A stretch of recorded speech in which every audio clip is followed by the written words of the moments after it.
Okey, hai. Assalamualaikum semua. Kembali lagi dalam channel Nur Haifa. Hari ini Haifa nak ajar macam mana cara untuk buat pengeluaran khas menggunakan handphone. Okey, kita keluarkan secara online lah kiranya ni bila guna handphone tu. Okey, pertama sekali korang pastikan kena masuk dekat website ni, pengeluarankhas.kwsp.gov.my. Okey, type sahaja dekat bahagian search bar di bahagian atas. Lepas tu dia akan keluar paparan macam ni. Okey, bila dah keluar paparan macam ni, dia akan tulislah pengeluaran khas untuk KWSP. Okey, dan di bawah ni ada perkataan mohon sekarang. Jadi kita tekan mohon sekarang. Okey, lepas tu dia akan bawa kita kepada paparan yang seterusnya. Dan di sini untuk sesiapa yang tak tahu macam mana nak menggunakan website ni, macam mana nak mohon dekat website ni, korang boleh pergi dekat panduan pengguna. Okey. Okey, so Haifa dah pernah download. Haifa download lagi sekali. Kita buka guna PDF. Okey. Dekat sini dia ada tunjukkan cara-cara lah untuk kita memohon. Okey. Okey, pertama sekali dia dah cakap layari pengeluaran khas. Okey. Website dia, isikan nombor IC, tekan teruskan. Okey. Lepas tu tentukan amount yang kita nak, dan kemudian ada amount pilihan juga untuk kita keluarkan lah maksimum. Dia akan paparkan maksimum amount yang kita boleh keluarkan berapa. Dan lepas tu kita boleh tetapkan amount yang kita nak. Okey, contoh 10,000, kita nak hanya 5,000 saja pun boleh. Lepas tu tekan teruskan dan kemudian lengkapkan maklumat permohonan. Okey, contohnya maklumat macam nama, IC dan sebagainya, dan juga maklumat pembayaran. Okey. Dan seterusnya semak semua maklumat. Okey, lepas tu tekan tandakan right. Okey, dekat bahagian yang ni nanti.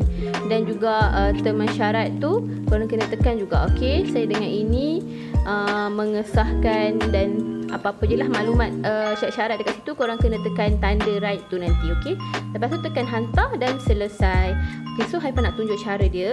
Pertama sekali, okey, kat sini kat mana kita nak tekan lepas kita dah keluar kat tadi tu kan, kita tekan permohonan, tekan kat tambah tu dan bacalah apa yang dia cakap ni. Okey, dah habis baca semua ni, kita dah faham, kita tekan tutup. Okey, lepas tu kita masukkan IC. Kat sini ada my card. Okey, masukkan nombor my card kita tanpa letakkan dash.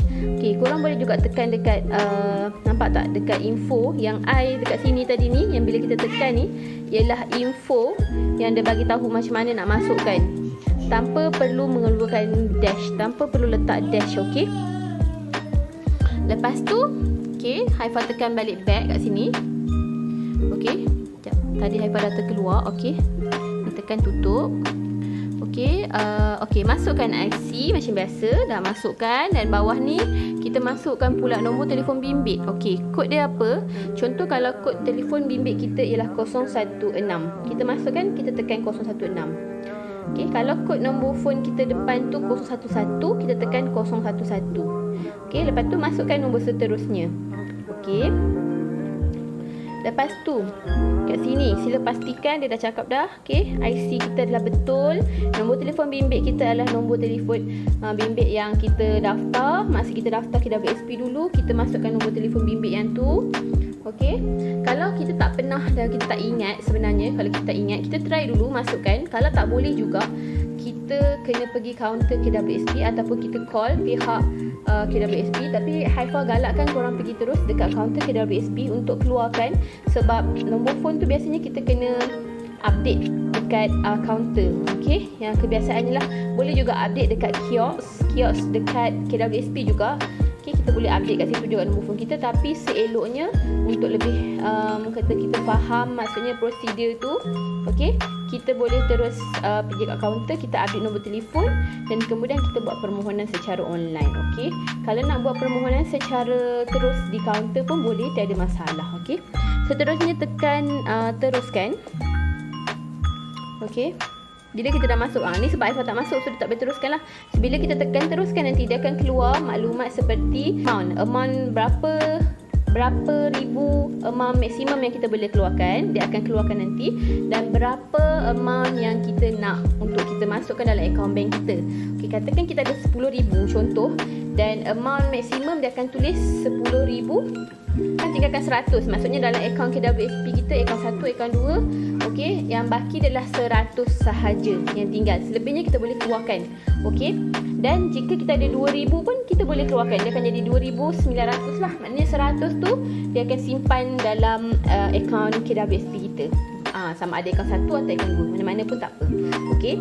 Seterusnya kita tekanlah nanti bila kita dah submit tu, kita memang nak amount tu, kita tetapkan pilihan kita tu, kita ambil yang tu, lepas tu dia akan paparkan semua maklumat kita, nama, alamat, nombor telefon, email, dan juga kita punya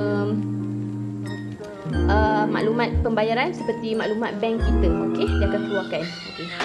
Jadi lepas tu kita kena tandakan sahkan, macam tadi Aifah cakap tu, sahkan setuju dengan syarat-syarat tu semua, dan kita tekan hantar. Jadi selesai, itu sahaja untuk kita buat pengeluaran. Jadi kita kena tunggu, dalam permohonan ni boleh dibuat pada 1 April sehingga 20 April, dan kemudian pembayaran tu akan dibuat secara one off selepas berjaya, selepas berjaya, dan akan terus masuk dalam akaun kita. Maksudnya kalau kita keluarkan 2,900 tadi, maksudnya 2,900 lah yang akan masuk dalam akaun kita secara terus. Okey, dia tak ada berperingkat, dia terus. Okey, jadi itu saja video Aifah kali ini. Semoga bermanfaat buat semua. Jangan lupa like, komen dan subscribe. Bye. Assalamualaikum.